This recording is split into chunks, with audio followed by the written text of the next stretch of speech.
In Chicago, you know that all sports rock. The Bears, Hawks, Bulls, Cubs, and Sox. Pick your favorite, you can choose. As long as the Packers lose. For everything you need to know, it's Bill Swerski Sports Talk Chicago. Bill Swerski Sports Talk Chicago. Hey everybody, welcome to another edition of Bill Swerski Sports Talk Chicago. This is your hosts, Alex and Sean. On this episode, we're going to be talking about the Cubs, tough month, the White Sox, baseball, a little primer for Blackhawks, and more. But first, I'd like to thank our sponsor, the Rockford Ice Hogs. If you're not familiar with the Rockford Ice Hogs, they're the AHL minor league affiliate of the Chicago Blackhawks. What does that mean for you? You could see the stars of tomorrow today at family-friendly, affordable prices.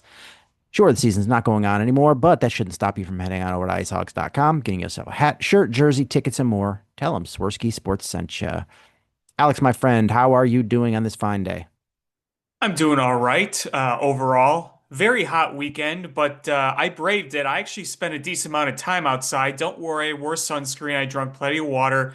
But, I know there's a big debate over whether people like hot or cold. I say give me the heat over the frigid weather. And I know a lot of people disagree, but that is the stance I take. And that was a big topic of conversation on Twitter today because Midwest versus everybody is on my side on this, and a lot of people didn't agree, but I did.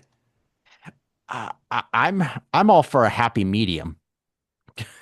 I Oh, I mean, don't. who isn't? Who isn't? Yeah, I mean, man, like, all right. Usually, I would say if it's a straight cold, I can take the cold better.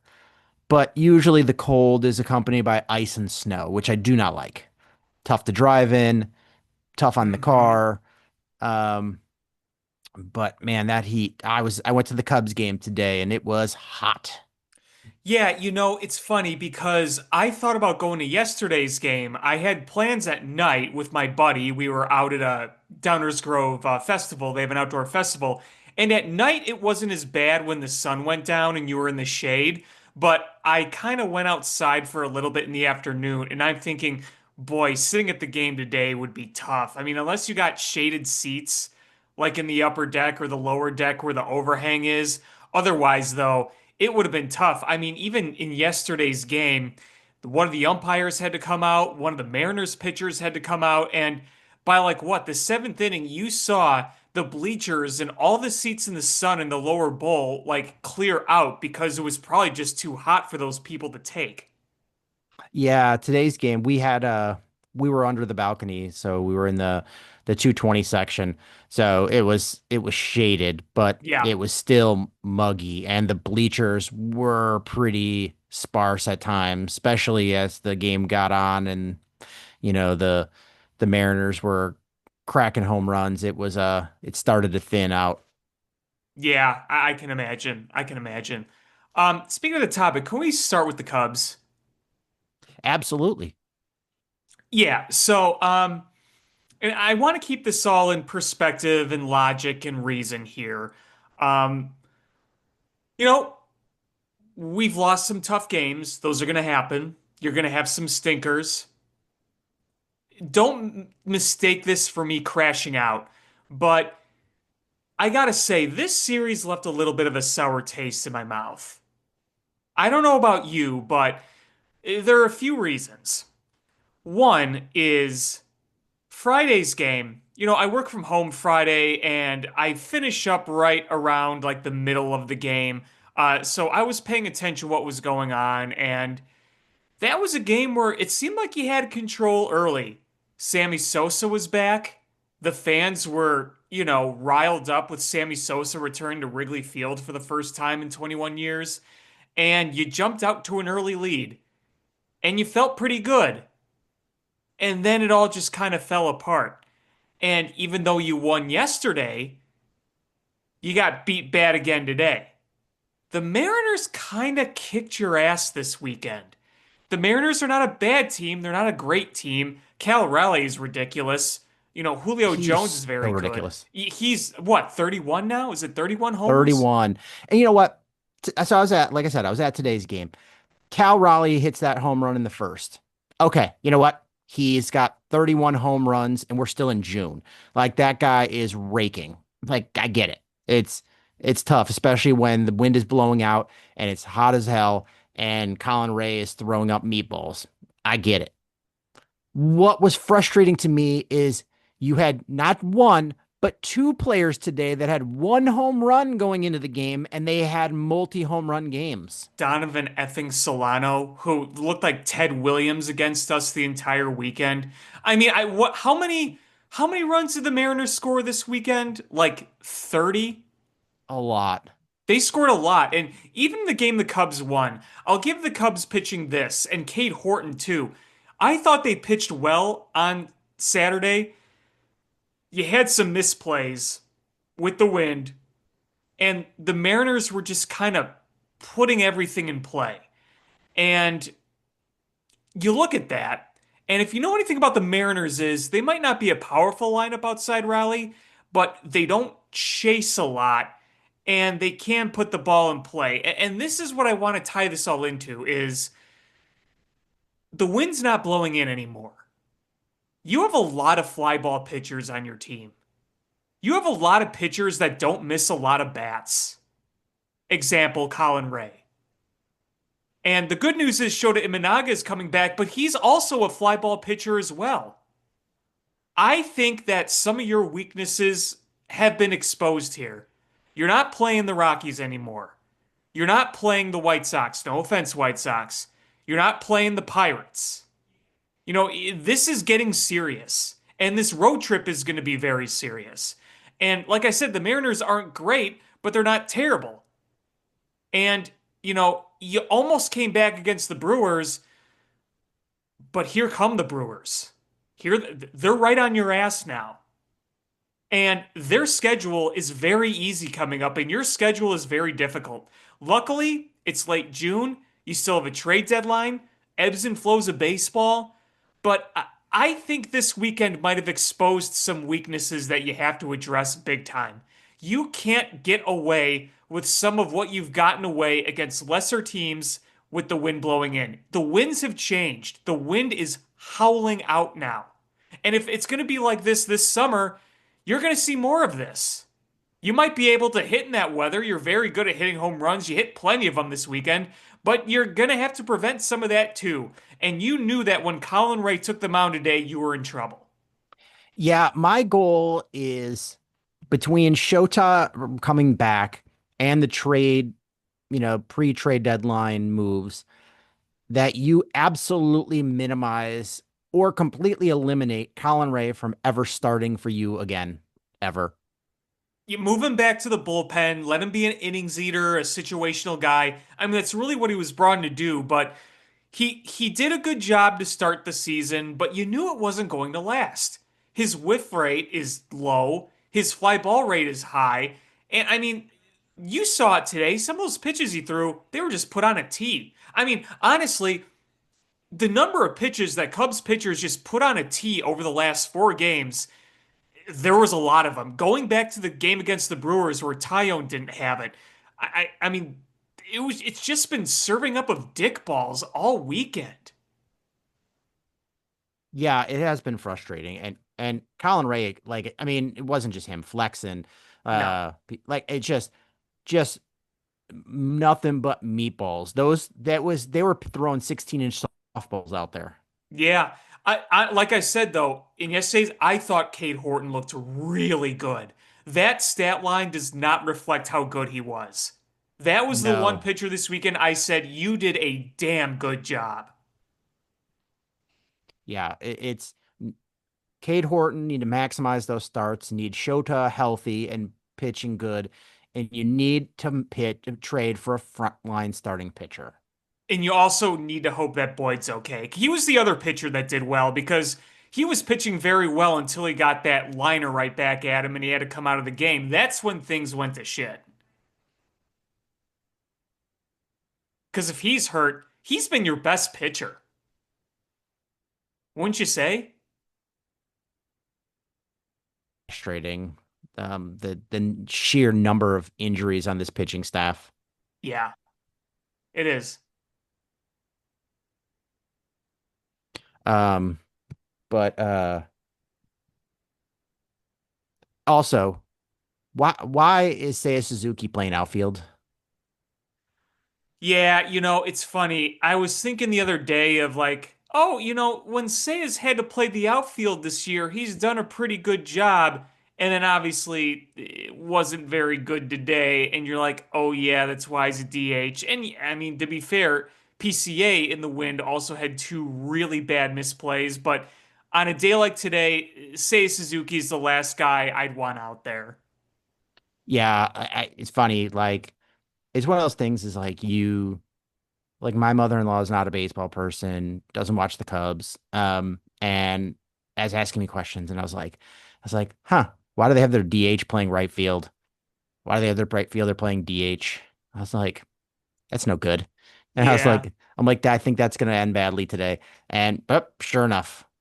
Well, it's And fun. Yeah, it was I like the typical Seiya day. He hit two home runs and he had misplays. Yeah, I made three predictions before the game. I said one, there's going to be a whole lot of home runs hit today when about 20 minutes before first pitch, and there were nine, which is the most in a game at Wrigley this year.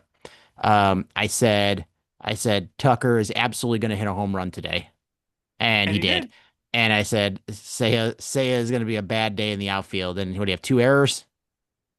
Yeah, I mean the one misplay towards the wall was a really bad one. Yeah, so I was just like, oof, oof, but Yeah, rough. Rough. um. Yeah, so what are the Cubs like just above 500 in the month of June so far? Which it's not bad. The big problem is frickin' Brewers, man. Go away. They've won 20 of their last 27 games, and they don't look like they're going to stop anytime soon. They just find a way every damn year.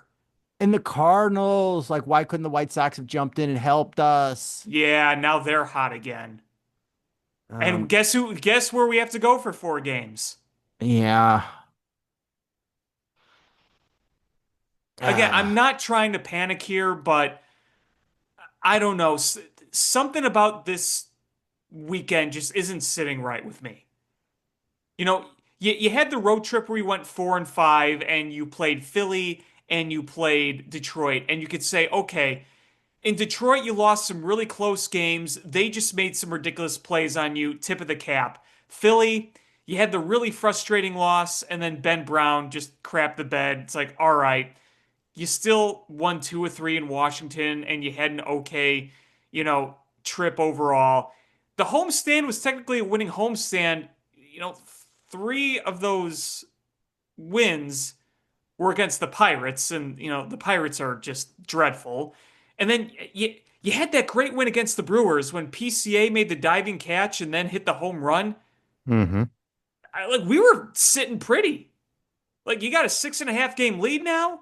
You had just a huge momentous win, but then the game. I missed the game, the Thursday day game when they were down big. Tyone wasn't good, and they almost came back.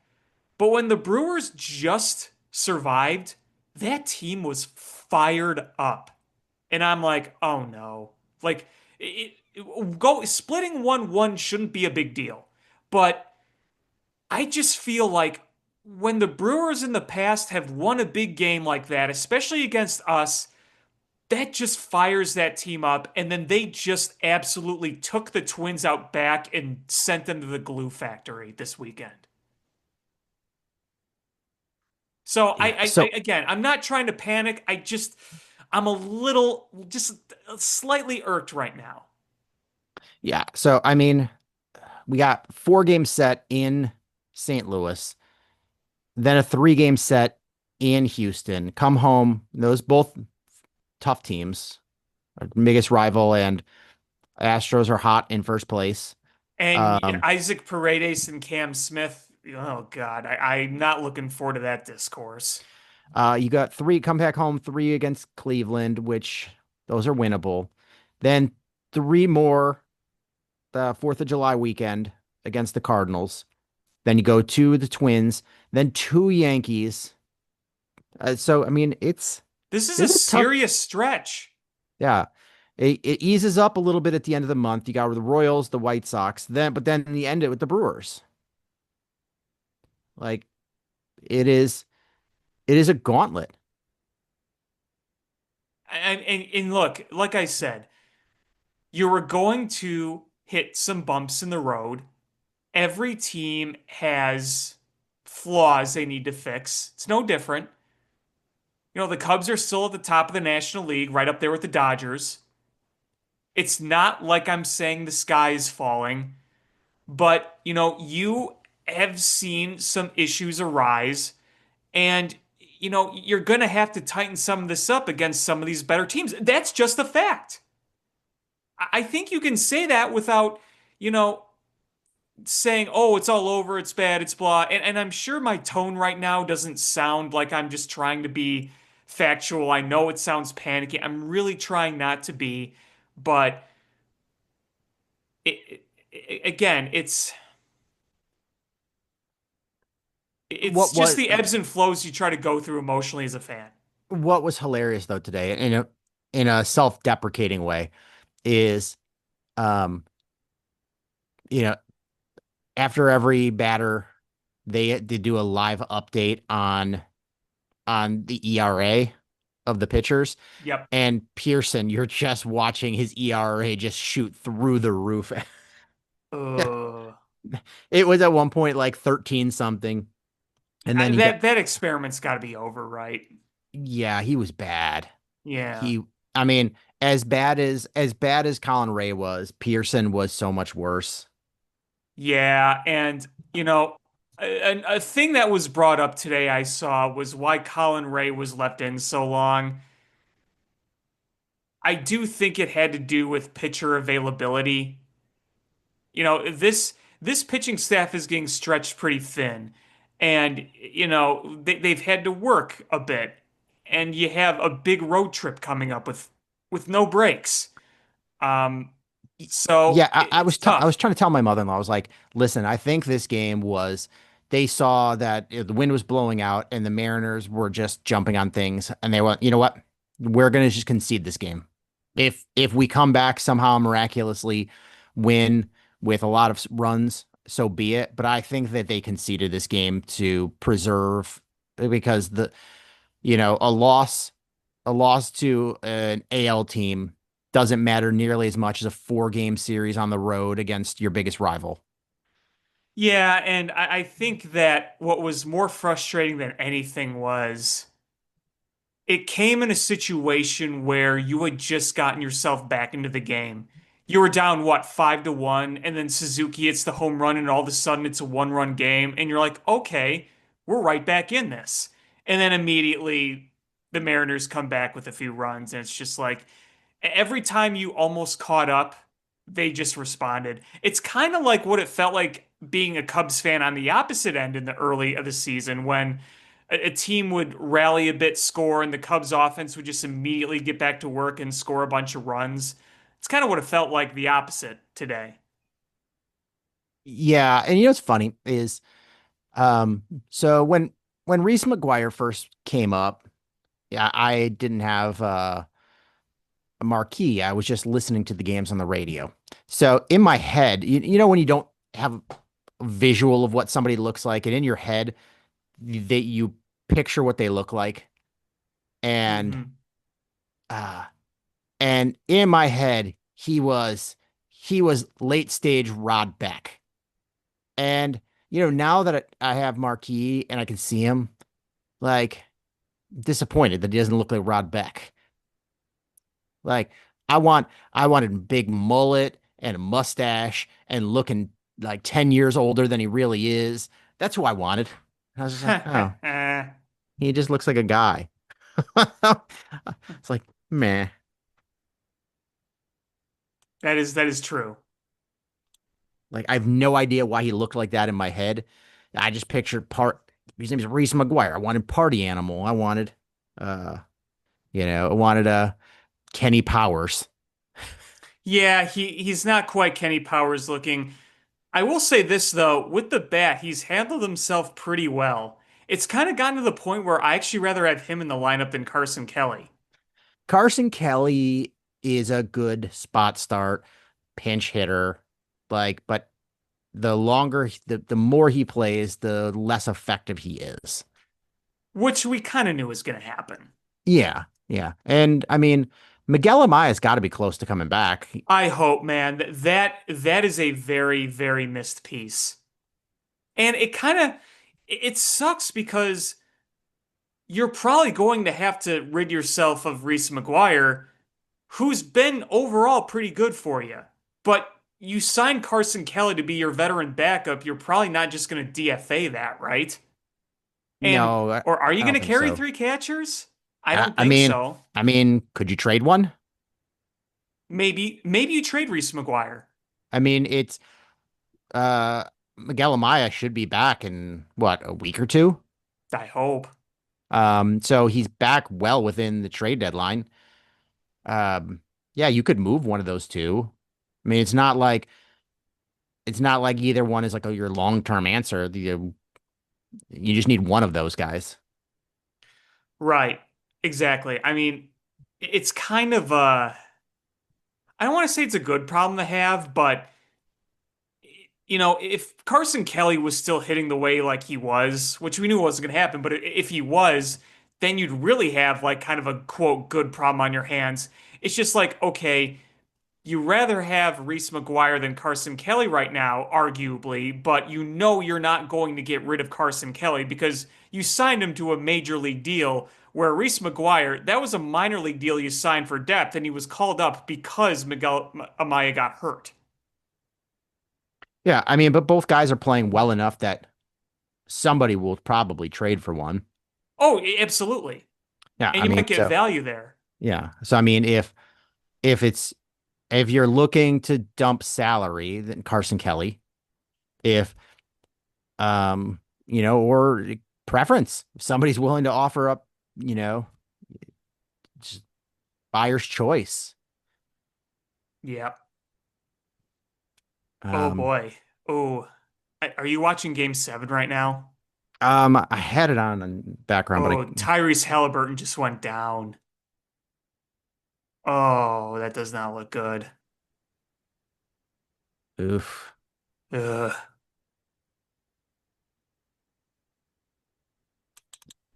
no bueno. Um, I don't know who I'm rooting for here. You know what? I want to say this, and I never thought I'd say this in the past, is I appreciate the hell out of this Pacers team. I really do. This was a coming from somebody who always considered them because they were, a rival of the Bulls, a division rival. And, rivalry goes back to the days of Reggie Miller and Michael Jordan. But I appreciate the hell out of that team. And every time the Bulls just look like the most incompetent piece of crap franchise, I just look at the Pacers. I'm like, that is a team worth watching. And I can appreciate the fact that the Pacers have kind of like caught the national bug. Like you have yes sirs being posted all around the country. Like people are buying into this. And it's like, I kind of dig it. I mean, the cool thing is a small market team is winning no matter what. Sure. I mean, two small market teams. I mean, but it's yeah, there's two small market teams, so one of them's got to win. Right. So that's that's cool for the sport. I don't know what the ratings look like, but it's been a really good series. And shame on me is I haven't watched nearly enough of it. Yeah, I know. I didn't watch enough of the NHL finals, and I did not give two rats asses about the Panthers. I don't. They're good though. They You are know, they're very good. They're very good, but I saw them, with their parade today. Cool, fine, whatever. And they're like, "Oh, nobody does it like Florida." I'm like, make Florida irrelevant again in hockey. Bring the original six back to glory. I was rooting. I have no care at all about the Oilers, but I was rooting hard for them because I was like, I want a Canadian team to win this over a Florida team. Yeah, Period. I, yeah, and again, like I don't hate the Panthers. Okay, I don't hate the Panthers at all. Like I thought last year when they won, I'm like, that's kind of cool. They were really good. But man, like how many Stanley Cups have been won in Florida over the past five some years? Enough of that shit, Four. man. Enough of that. I mean, I know, Canada, USA, whatever, but like, if one of a big market team, wherever it was, when you see them win and you see the freaking crazy party that happens, whether it's Chicago or New York, it's like, that's so cool to watch. I don't know. That's just Yeah, me. yeah. I just didn't care. I feel bad. I mean, because that was I know the Panthers really dominated that series, and uh, And good on them. They're a well-built team. um, but the this NBA Finals is a much better series. Oh yeah, I mean, when you go 7 games and oh boy, yeah. Halliburton can't even put any Yeah, weight I'm on that watching one. this. Oh. That's bad. And, I went from being salty about Tyrese Halliburton, how he could have been a bull, to like, you know what? This guy rules. I like it. Why should I be salty because our management is crap? Our extended management. Yeah. Yeah. Our extended management. Unbelievable. I hope that Halliburton goes in the locker room, gets a cortisone shot, feels better, comes back and you know and finishes up strong in this last game here. Hey, but I do want to make a point here. We do have Patrick Williams. Oh, Ugh. oh, Ugh. And we extended that guy too. for a lot of money. That was the worst contract I think any team in the city has given over the past, I don't know, decade. I'd say Jason Hayward's contract was 10 times better than that. You mean free agent Jason Hayward? Yes, any contract at all, extension, free agent, whatever. Yeah, while we're talking Bulls here, I mean, there's not much to say. The NBA draft is in a couple days. Whoop de Uh, doo. and I'm just looking and I'm like, I'm not excited about anybody that could be available for the Bulls, to be honest with you. I don't think anybody is. I keep hearing the name Colin Murray Boyles from South Carolina. that is such a bold sounding name right there. It just is. Uh, all I could think of is I'm just picturing a guy playing basketball, but with Brian Doyle Murray's face, Bill Murray's brother. Hey, Somebody needs to AI that. Griswold. Ah, yeah, playing basketball here. I don't think I could do a good Brian Doyle Murray imitation, but uh, what's funny uh, is, Bill Murray is obviously the biggest name of that family, but Brian Doyle Murray it's has been, great. he's so good and he's been such a great, like, side supporting, like, character in so many movies. Well, did you ever hear the Brian Doyle Murray story? Um, so he knows this director, and the director's wife was in Roadhouse. So anytime Roadhouse is on TV, he calls the guy up, no matter what time of the day or night it is, calls him up and goes, watching Patrick Swayze rail your wife. Uh, I'm like, that's funny. He's like, we've been doing it for like 30 years. Like it just never stops. That's great. That is a hilarious thing to stick. I mean, when did Roadhouse come out? Like 88? Before I was born. Yeah, it's been out for a long time and they've been doing it ever since that movie came out. And that movie's on all the time. I was just say, isn't it always on cable and stuff? Like you Yes. could be flipping through channels and like, oh, there's Roadhouse. Yeah, it is on like almost as much as like a Christmas story. Oh yeah. There's always like a set of movies that are always on cable. Like all the Harry Potter movies are always on cable. Jingle All the Way with Arnold Schwarzenegger is always on cable. Office Roadhouse is always Space. on cable. Ooh, Office Space, yes.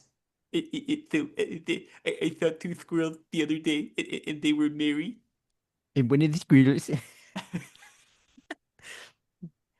said no salt, no salt in the margarita. Excuse me. Excuse me. I, okay, I'm I gonna did not finish. receive my paycheck. Wait, I said I get a piece of cake. Last time I did not get a piece of cake. Now Milton. Oh God, that scene makes me so angry. Oh, I know, right? I love the soulless happy birthday singing at the beginning. Everything about that movie is great. It's so good. The Dude, soundtrack is great. Mike Judge is a genius. He really is. He's done just so many great things, and I'm excited for the King of the Hill revive. Oh, I Um, know. But like I could watch so much of Mike Judge's stuff. I'm like, this is just genius. Because like there's subtlety to it, but it's not like subtle where it goes over your head. Like it's right there for you, but it's not like obnoxiously in your face. Like that's how I would describe like Office Space and King of the Hill. It's great. Yeah, I might tonight sit down and watch Office. I mean, like Office Space has been just like primo up there, but then you're like, that dude made Beavis and Butthead. He made King of the Hill. He made Idiocracy, which has become like so meaningful and monumental over the past however many years. Yeah, Um, yeah. yeah, Mike Judge is great. God, I And could watch Office Space anytime. Like sometimes I'll just go down the rabbit hole of YouTube clips from the movie and just watch them all. I saw this interview with the props guy for Idiocracy, and he was like, "Yeah, he's like, you don't think about it, but when you're making a movie, you have to get shoes for everybody, and it just gets really expensive. And we had a really thin budget for Idiocracy, and he's like, where am I going to get shoes for all these people in the future? And he's like, I had to find shoes that I think people in the future might be able to wear. And he's like, this new shoe company was like, we'll sponsor it with, give you shoes. He's like, okay. And he's like, they were the ugliest, stupidest looking shoes. And I was like, okay, we'll take them. They were Crocs. And he's like, we all called them stupid people shoes. And he's like, and never would have thought that they would become popular. Isn't that crazy how that happens? Well, you know what I have on my desk at work from my boss? He doesn't really use it anymore, so he gave it to me is a red stapler. And they didn't He's a make swing reds. line. They didn't make them, yeah, until Office Space. They painted one red, and then it became a thing. I mean, I'm not gonna lie, swing line staplers are the best staplers. They I, are. j- They're very good. but mine is like a dark brown, like a Yeah, mine's metallic the pure brown. red from Office Space. Yeah. I'm jealous there. I don't really use it because we don't really print stuff, but every now and then when I have to print something, I use it. I don't even have access to the printer at my office because um, my company is we bought another company and then I moved over to the other side and the systems are separate. So I have a computer from my original computer, so it's not set up to be recognized in that network. So I can't print for through the network, even though that's my office now. So it's super stupid. I either have to get a new computer or I can't print, which is fine That because I don't print anything anyway. But every once in a like every couple of months, I'm like, man, it'd be really nice to print this. I'm like, I'll just Oh print it at yeah, home. I print very very rarely. I mean, for work at least. I mean, I it's very rare, but I did have to use the printer this past week, and it felt very satisfying using my red stapler to staple the paper. Uh, so let's talk White Sox a little bit here. Um, I was super bummed that they couldn't help us out a little bit with the Cardinals. Same. Got swept there. That was really, really tough. They did bounce back, have a nice series against Toronto. And Toronto's not I mean, they're not a great team, but they're not a terrible team. They're not And shabby. They came from behind today. yeah, they had a nice win against in that series. Um, Hauser looks good. Um, my Good drop, trade deadline. what's that? Good trade deadline bait. If you can Yes. keep getting that. Yeah. I said it that Savali was a good trade, and he had a great first start, and then he got rocked in his last start. Did not look good, but I still say it's a good trade no matter what, because if you can't flip him, he doesn't have value and you can't flip him at the trade deadline. There is a value for an innings and a professional innings eater, and he can do that, especially when you have a young rotation. He can be important for you. Um, so I A still hundred think that was percent a agree. good trade, and I I'm agree. not gonna let one bad start do that for you, especially for a team that's, so far out of the playoff picture that it doesn't really matter. Your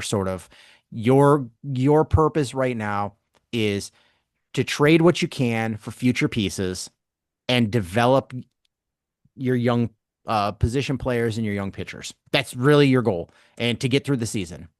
Yeah, Um, exactly. And to get through a season like this, you're going to need guys that just give you innings. yeah. I mean, it's really. I mean, you know, the hope is that your young pitchers keep pitching well, and they can carry the innings and not have to need Savale as much. But to have a guy that can pitch innings, that's a valuable piece. And but I think the hope is that he pitches well enough that you can flip him. Exactly. And even if you don't get anything huge, getting something is better than nothing. Yep, absolutely. Um, yeah, Mydroth continues to look pretty good. Hmm. He Gets looks on like base. he looks like he belongs. I still continue. I see him as a Nico Horner type. Um, you know, that's he's gonna hit you hard baseballs, get on base, play solid defense, and there's nothing wrong with that. Those guys, you need those guys on your team to, you know, to help bolster superstars. Yep. So developing solid baseball players is huge. Um, uh, Teal Teal continues to look okay. I mean, you know, it's I put him in the Matt Shaw category. You're excited about him. Sometimes it takes time and at bats to figure out where your place is. And luckily for the White Sox is they've got the time to give him to continue to see major league pitching, because he's wasted in AAA or in the minors. He's wasting. So give him major league at bats. Let him work through it. Yeah, I mean, one thing that I think a lot of White Sox fans will want to see from some of these prospects, obviously not from a guy like Mydroth because that's not his game, but um, I think they want to see a little more power, and I And don't that's it. disagree That's with that. literally what I had down as my next note, is that we need more.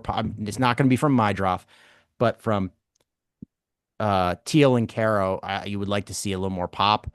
Um, but that again, same with Matt Shaw.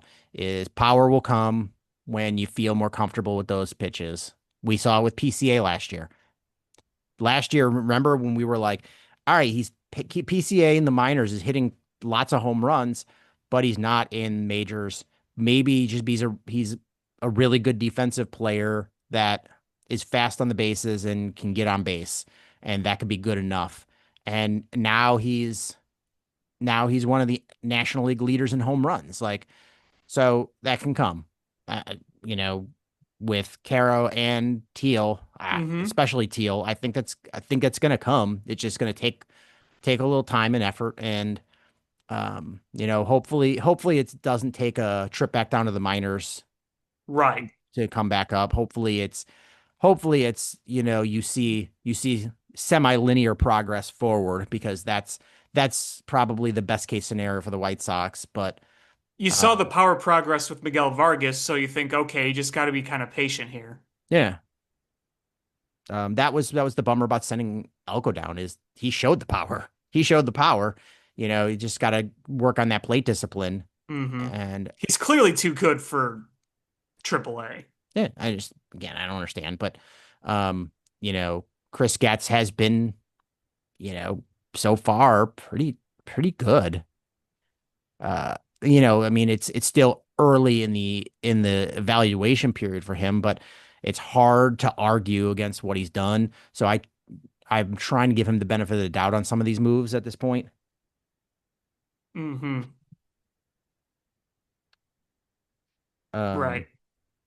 but the hope is that the White Sox continue to play well, um, pull out these wins, build confidence, build up these young players. That's really what this movement is about right now. Because they started out in such a hole that they're not going to be able, especially considering, uh, arguably the best team in baseball is leading their division, that it's, the chance of winning their division is zero. Um, so this is really play entertaining baseball and build for the future. Make good trades and build that farm system for next year and beyond. Yeah, absolutely. Um, I don't really have any Bears talk.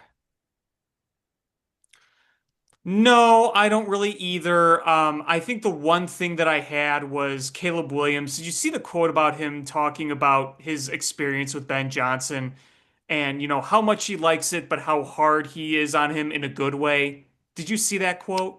Didn't. Do Yeah, tell. let me see if I could find it, but it was kind of one of those things where you're like, okay, that's what you like to hear. You like to hear the tough love, but the love, it's what you want to see that balance where, you are tough on him, but you also get along with him well. I think he was saying this at what was it, a meeting, some sort of event. Here it is. So here's the quote. We hang out in his office and we just have lunch sometimes. Things like that. We're building this bond and relationship to be able to last a while. I know Bears fans, it's year after year typically, or every other year, where coaches and quarterbacks specifically are in and out, and our goal is to be here for a while. So, he does kind of acknowledge the past. He knows that we've been through this many, many times. It's like, hey, this is the new coach. This is the new quarterback. This is going to be what saves us. We've been through it a million times. And I think it's kind of good that they acknowledge that. It's like, okay, we know that you guys win the offseason every year and we have this hope that lingers over us. It's just like they're aware. There's an awareness here, and I kind of like that. Here's more of the quote, also from Caleb Williams. Ben Johnson is great, and it's not just Ben Johnson. We have a young staff slash old staff, and we have a bunch of experience and a bunch of new energy provided by the coaches and players. It's been awesome. Ben Johnson, he uses some choice words every day towards me. He's tough and I love him. He's awesome. It's great to be around him. All things you like to hear. I mean, Ben Johnson is going to be tough on everybody, Hmm. especially the quarterback.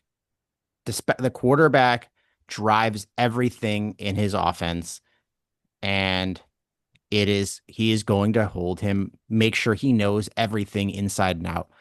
And that's how he was able to make Jared Goff so good. Jared Goff learned all of those things. And, I know we all crap on Jared Goff, but he was the number one overall pick in the NFL draft, period. He was, And and he's been to a Super Bowl. yes, uh, so you look at him and, he was very much like Caleb Williams. He was saddled with a really bad head coach to start his NFL career. Hmm. Is it Jeff Fisher, I believe? It was. That was bad. Then you bring in Sean McVay, and Sean McVay and him did really good things. Sean McVay felt that an experienced quarterback would get him over the hump, and it did, absolutely did. They got Stafford, they won the Super Bowl. Yes, and they've been for the except for like 1 year, they've been pretty good ever since. Um, Hey, they were a play or two away from being the Eagles in the playoffs and going to the NFC Championship. yeah, so they're not like you can't write them off at all. But Jared Goff has been exceptional as well. That was a win-win trade for both It sides. was. It was. He's got his weaknesses, obviously, but when he executes, he executes. And, it's not a guy who's going to necessarily put the whole team on his back, but you get the right system around him. He's smart enough to know where the ball has to go, where he's got to be. Things like, footwork in the pocket. When he's got a clean pocket, he's very, very good and composed. It's when the pocket starts collapsing is when you can start to get to him. He's not the most mobile quarterback. And again, he's not going to make the Pat Mahomes or Josh Allen type throws, but I think he's a very smart quarterback, wouldn't you say? I would say so.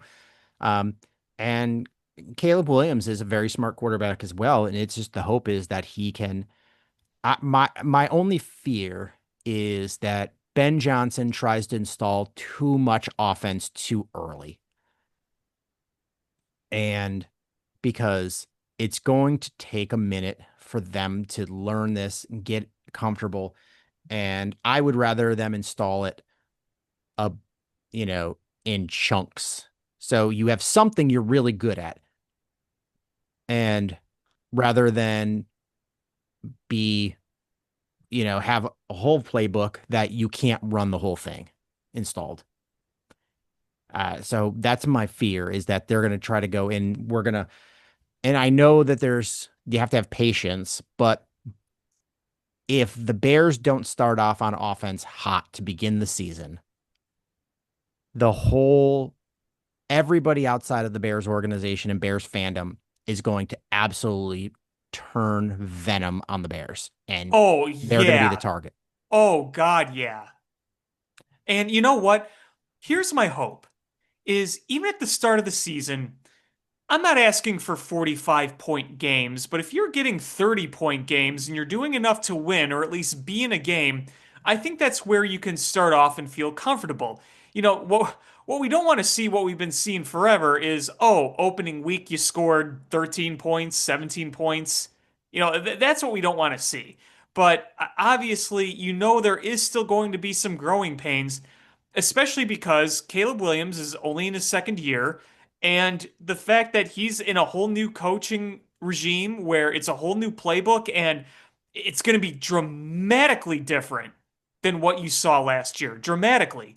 Yeah, and the thing is look at the narrative of the way everybody outside of Bears fandom and even some of Bears fandom, the way they view Jaden Daniels versus Caleb Williams. Hmm. You would think it was Peyton Manning versus Ryan Leaf. Right. That's can I re I recognize that the Washington Commanders were significantly better than the Bears.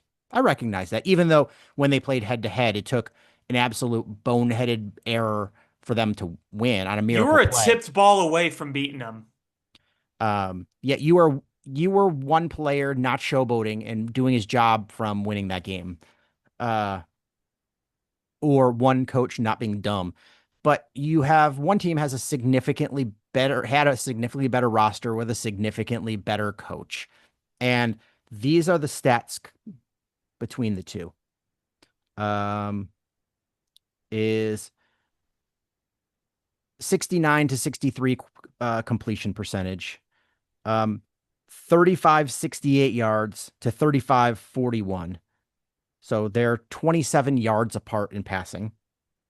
One had 25 touchdowns, one had 20. One had 9 interceptions, one had 6.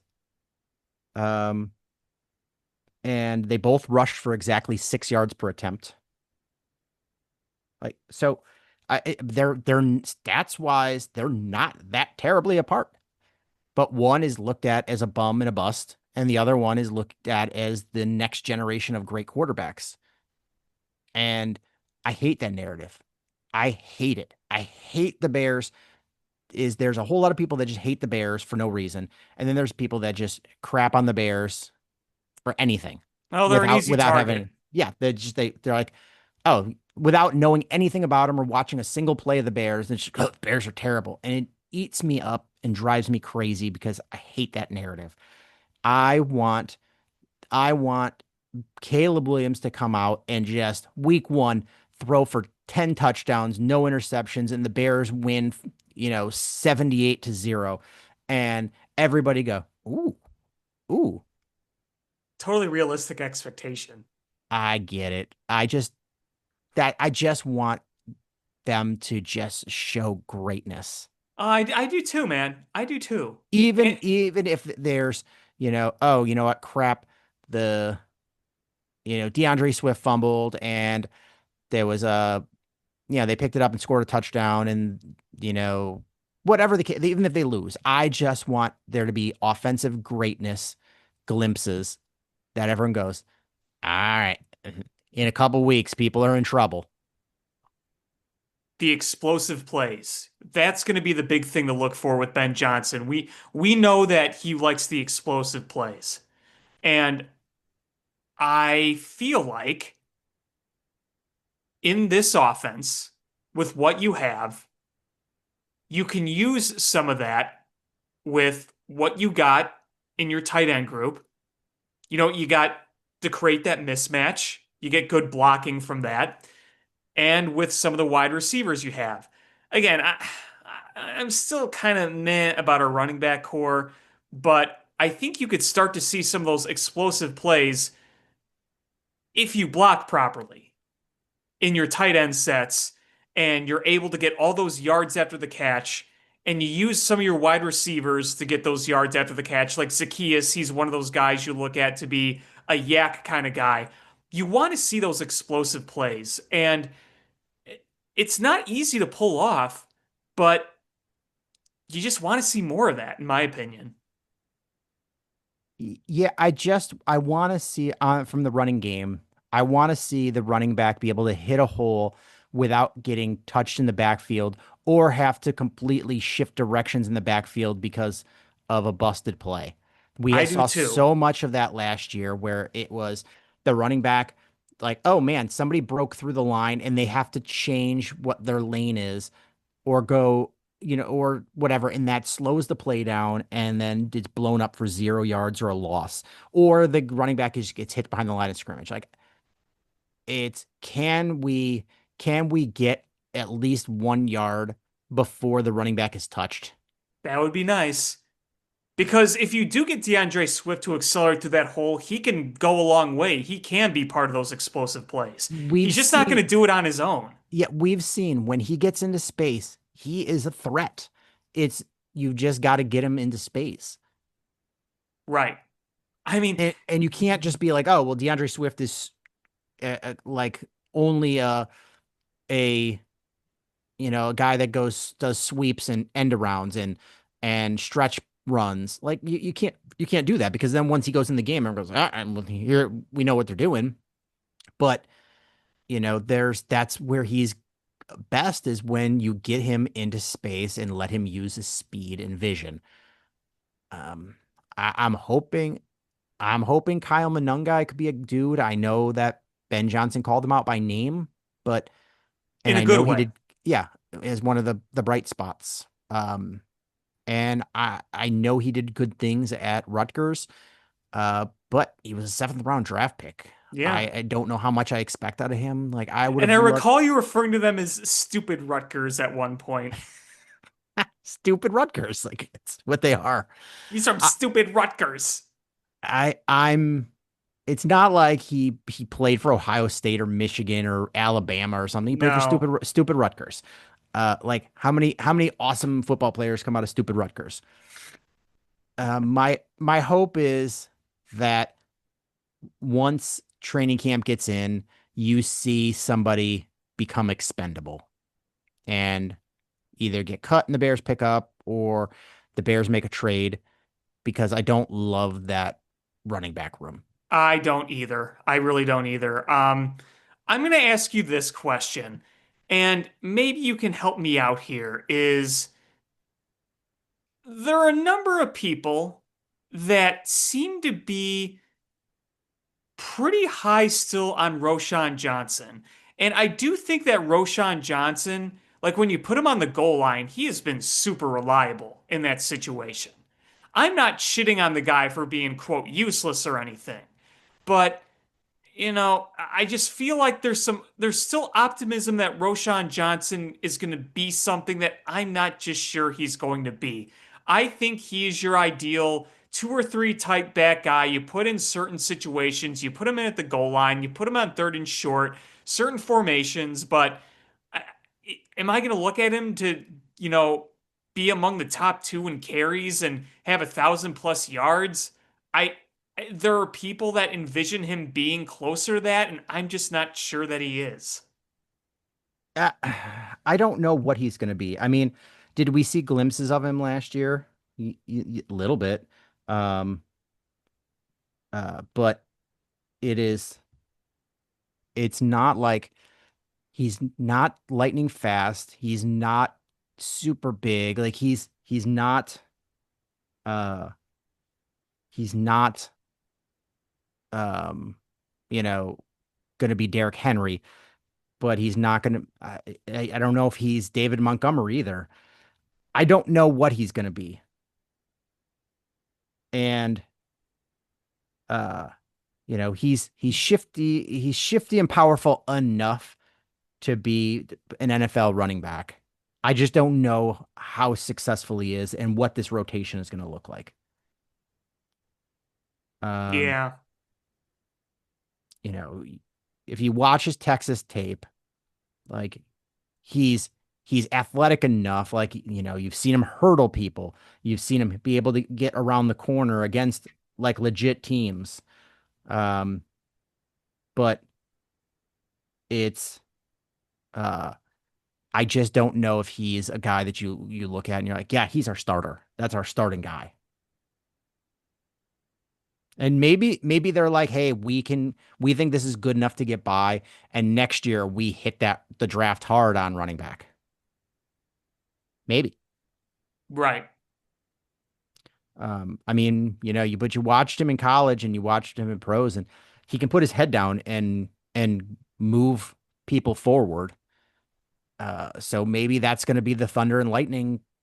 That it's going to be the poor man's Gibbs and Montgomery. Not even close. That's what I said. The poor man's. Yeah. More like the shattered man's. I mean, I'm not saying it's dog shit tacos or anything, that running back room. It's just Nobody's it's afraid of it. nobody's game planning for it, and nobody is shaking their boots about it. But I think it I think it's fine. It's probably on if you're breaking the NFL into thirds, it's probably lower in the middle third. Yeah. Yeah. I So mean, if you're they're probably 1920th in the NFL. yeah. Yeah. But, maybe even if after training camp and we get into the season and the Bears are winning, maybe they make a midseason trade before the deadline. Maybe. I will say, when the New England Patriots were on that ridiculous run with Brady and Belichick, what did they always say about the running game? They said short passes were the same as a running game. What if the Bears take that philosophy and they use short passes to the tight ends, Luther Burden and DeAndre Swift, as a makeshift running game to bolster the running game? I mean, maybe that helps a little bit. I just knowing Ben Johnson, who clearly says he wants to do the explosive plays, how are they going to mix? I mean, I'm not saying they won't mix it in, but how much are they going to mix that in potentially? Yeah, but running game, I mean, not every play is going to be explosive and not every No, of play is course meant to not. be. But if you can use a short pass, very similar to a running game. I know it's not the same as a running game, but if you can use it for the same purpose to set up your deep passing game, I mean, that's sometimes you're going to have to do what you do with the players that you have, not the players that you wish you had. Sure. And I mean, we know that Ben Johnson is going to do what he can with his staff. He's not going to try to make something they're not. We know that. But it is an interesting philosophy when you speak about it because the short pass is like, well, you're guaranteeing a completion basically. So it's not like a long pass where you risk incompletion or interception and the clock stops or you turn the ball over. So I do kind of get that philosophy, but I do think there's still something to be said about being able to bruise in this NFL, especially now. I mean, I feel like we were in such a heavy passers game, in the 2010s. And I'm not saying it's a complete shift, but I do think over the past few years, the value of the running back has kind of gone up again. I would say so. But, to go back to my point is, swing passes and dump off passes, that is where that is where a DeAndre Swift is going to be valuable. Right. They just need the blocking ahead of him. Yeah, I mean, or just free space. I mean, you don't have to pick up 70 yards every time, but if you can get, 7 6 7 yards on a little like, all right, then that puts you at second and third or second and fourth or sorry, second and three, second and four, and that puts you in a whole stratosphere of different plays because you're not in the hole. It's positive plays, positive low risk plays early in the downs. No, you're absolutely right. But you and I both know last year, obviously, we're confident this is going to be different going forward, but we remember last year how many times you lost yards because of real poor execution on that stuff. I plays may not work, and I just see the number of mental errors and uh poor execution plays going drastically down this year because of good coaching. Yeah. I mean, we've said it on almost every podcast. How many times did they shoot themselves in the foot with an unacceptable penalty?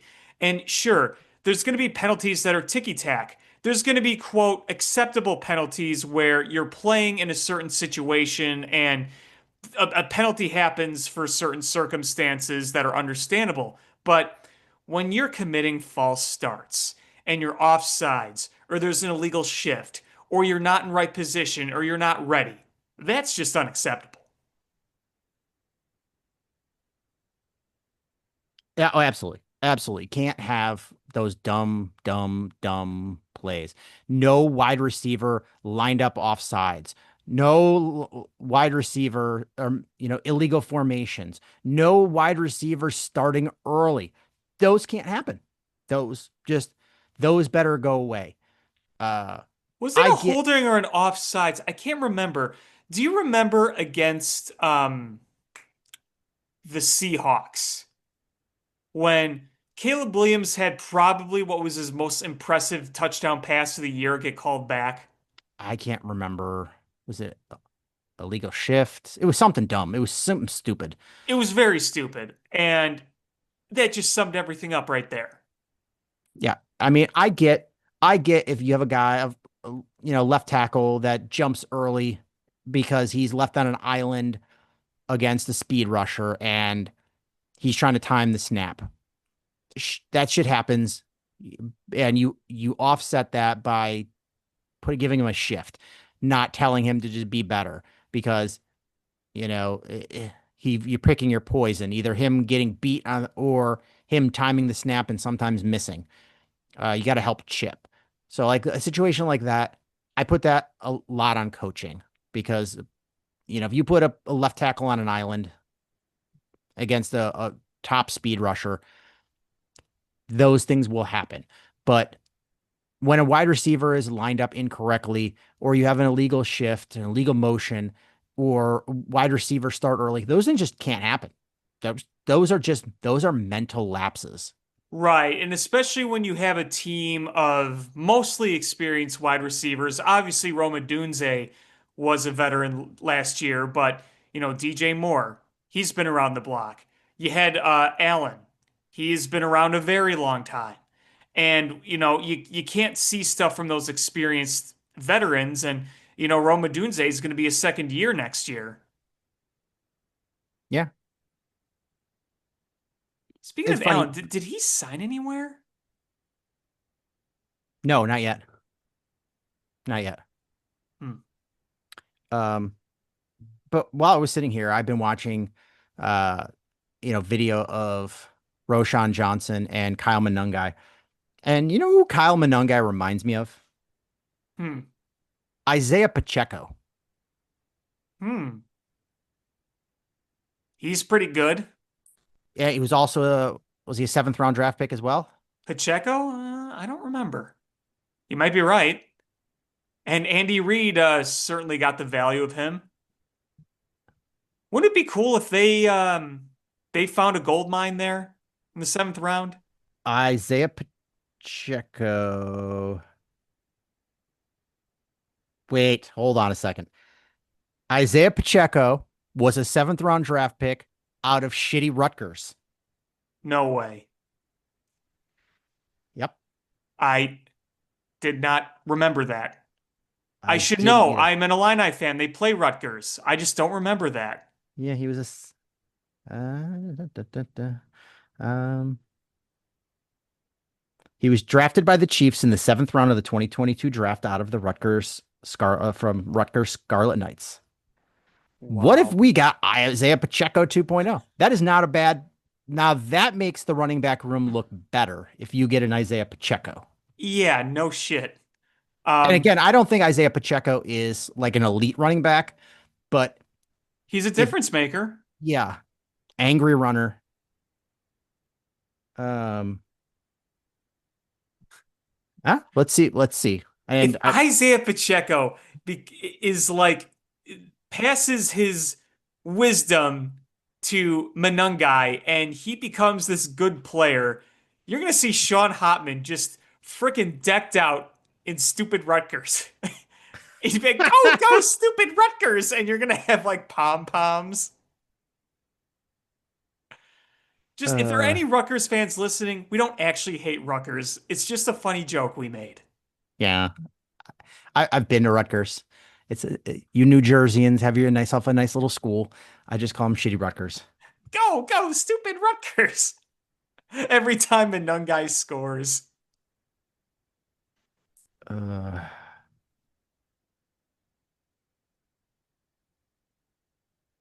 yeah. Um, I huh? don't know why I don't remember him on the Scarlet Knights.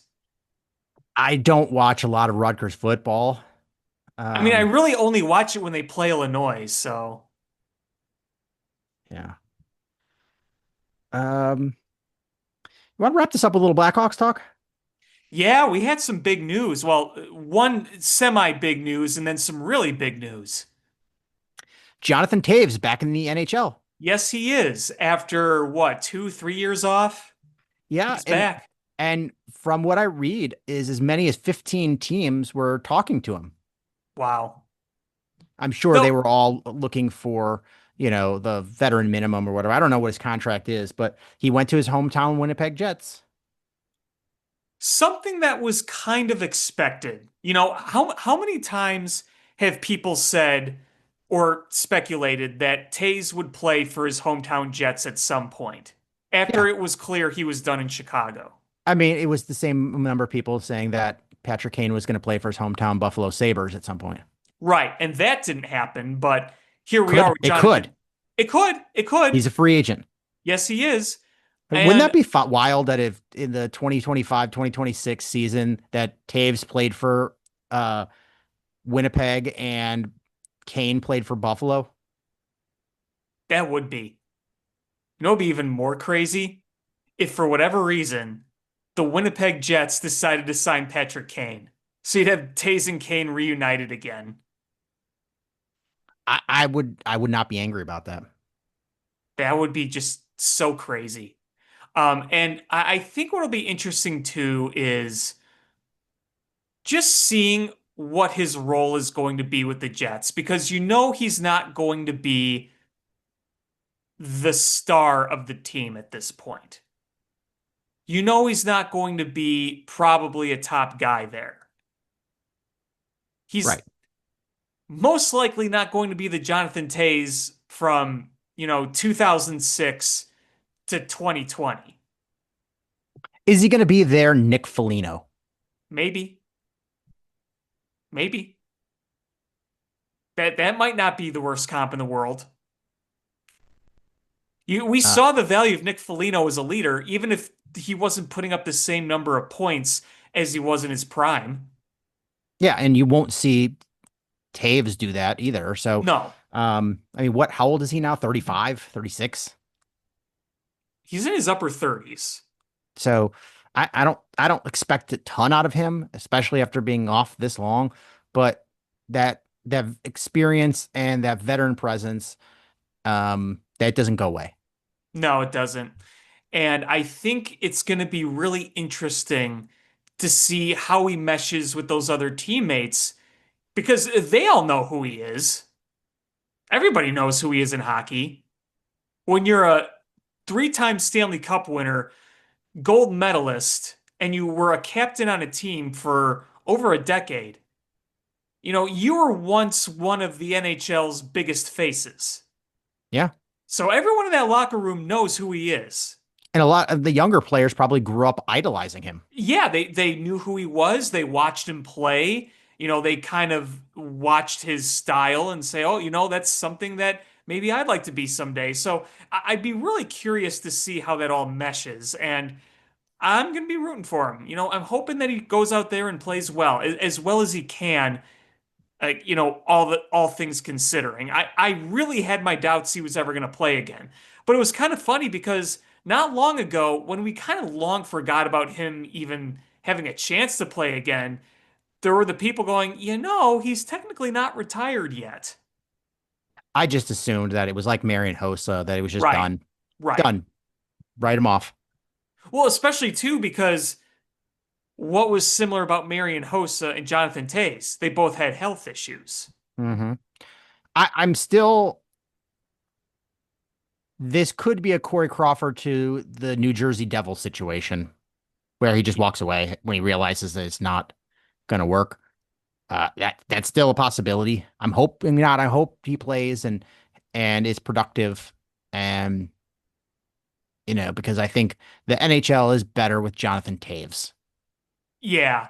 And, to your point with the Corey Crawford thing, I don't think he played a single game, right?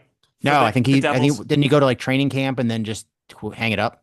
Yeah, I think that's what happened. Yeah. So I'm rooting for him, but I think odds are stacked up against him. It's going to be tough, but he's clearly determined. Yeah, that's good. That's good that he never gave up. Yeah. Um, let's see. TJ Brody got a buyout, which was probably the least surprising move of the NHL offseason so far. Hmm. Um, and it was a combination of, it's not that it's saving them a lot of money. It's not. I think it saves them like $500,000, which they don't worry about. Um, but he wasn't good as a player, and he was creating a log jam where you have a lot of young players. Like you Hmm. look at like a Leshkanov and Rinzel that are playing really well. Like why would you log jam it for no reason? Like he was a perfect buyout candidate. Yeah. For someone that just didn't play very well, Uh, especially. yeah. Um, Ryan Donato got a 4-year extension. He did. And I think it's a pretty good deal. You're paying him $4 million a year. Now, I'll be honest, I don't see him replicating what he did last year, but if he's still like a 15 to 20 goal scorer on like a mid-lower line, I think you'll take it, right? Oh yeah. Um, especially considering you have so much cap space and you have to get to the floor. Right. That it's he was a good player, and he gave you top 6 minutes. Like you need more players that could do that. Um, Even if he is not the same guy as last year. You've got to keep talent in the building. Yeah. Um, then there was the trade. They gave up Joe Velino for Burakovsky, and I giving up Velino. I don't care. Whatever. Hmm. That was a nothing burger. Um, I was a little disappointed. Like, you got a player that when he was healthy was a good goal scorer and got a big Hmm. contract and hasn't lived up to the role in Seattle. But you pretty basically took on that money to get to the cap floor and didn't get any other return. Like I would have thought there would have been a sweetener in that to take away that salary cap and give Seattle. That was a sweetheart deal for Seattle. Even if you got the better talent, that was a sweetheart deal for them. Well, I wonder if the Blackhawks were just thinking, hey, we need to take on some salary here. Here's a good opportunity to do that and possibly get, a solid player for us. But couldn't you get a draft pick in that too, or another young player? Maybe. I mean, taking on, what was it, $5+ million a year? Like you took on a pretty significant chunk of change.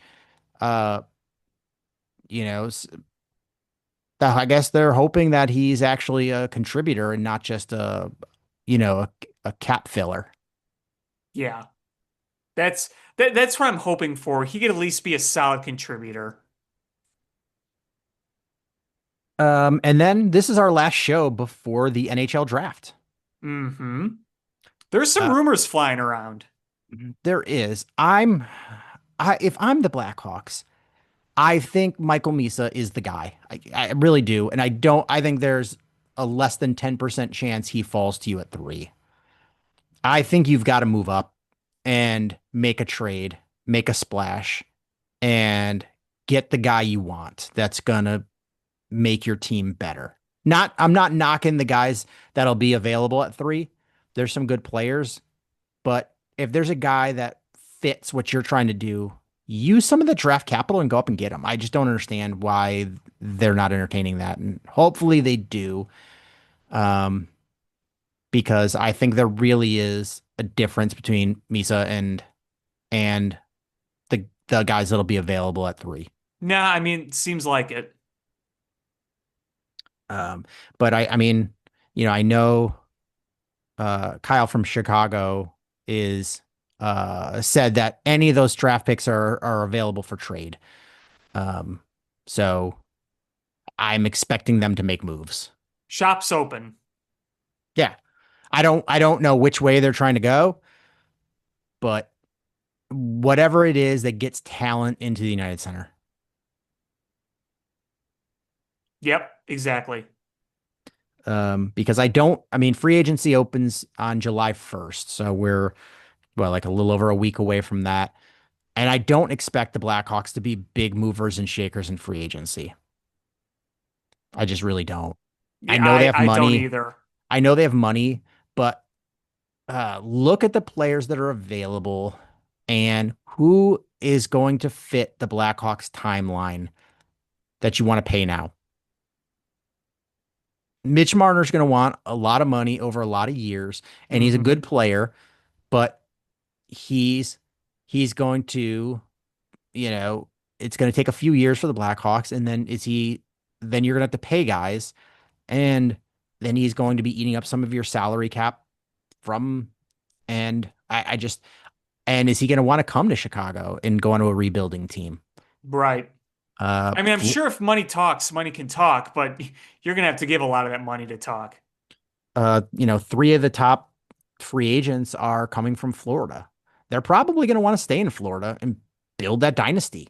Hmm. So I don't know who is there. I'm sure they're going to probably overpay a veteran on a short deal just to use up some of that cap space. But I don't. I don't see them being big movers and shakers. I think they're more likely to make trades than they are sign free agents of substance. Yeah. I think really it's going to be the draft weekend that they make a lot of moves, and we'll see how that goes.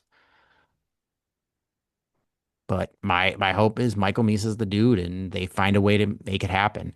I still think moving up to number one is probably your best bet because um, San Jose is probably not going to want to move down to get a tier two player. I highly doubt it.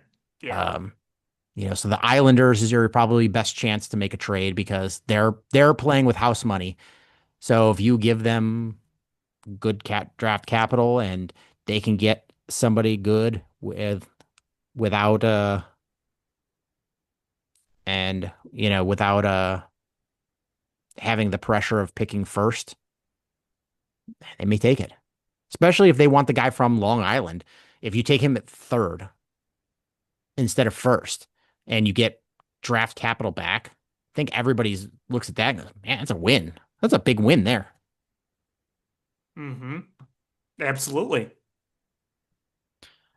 So if they're at all leaning towards the kid from Long Island and you're stupid to take him at number one, but number three, that becomes a wide open door because you take him at three, I don't think anybody beats you up. You go, okay, he's probably in that group.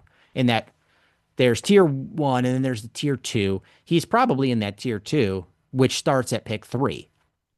So if you got good value and you could trade back two spots, get a guy that your fan base wants, that's a good player, and you get him at a value pick. I don't know. That's seems like a good situation for both parties. Yep. Unless the Islanders are really in love with that defenseman. They might. And They might. they might be. I don't know. Um I don't know enough about uh the Islanders and uh how their farm system looks and how they're stacked up. Um but uh Matthew Schaefer is probably the best player in this draft. And if the Blackhawks trade up there, that's not the guy they're going for because you've got a lot of good young defenders. You want uh that that big that big center. Yep. Agreed. Um yeah, so where did it go? Hold on, I'm looking at something here. Uh is it James Hagen's the guy that's from Long Island? I think. Um so Tankathon in their mock has him as going pick five. So he's a top five kid. So it's not the end of the world if the Islanders were to take him and get a you know good value there. I mean, you could give up pick 34 or 25 and move up. I don't know. I don't know. We'll see. You have all this ammunition, so it'll be interesting to see how it's utilized because you need to do it. If you're not going to spend in free agency, then you got to use that. Yeah, you've got to. You've been at a point where you've just grabbed every bit of talent you could find. And at a certain point, you've got to find continuity in that talent. And the Blackhawks have picks 3, 25, 34, 62, 66, 98, 107, 162, 194, and 197. They have a lot of draft capital. Yeah. A lot of draft capital. Uh, was there anything else you wanted to talk about? Nope. I've said my piece.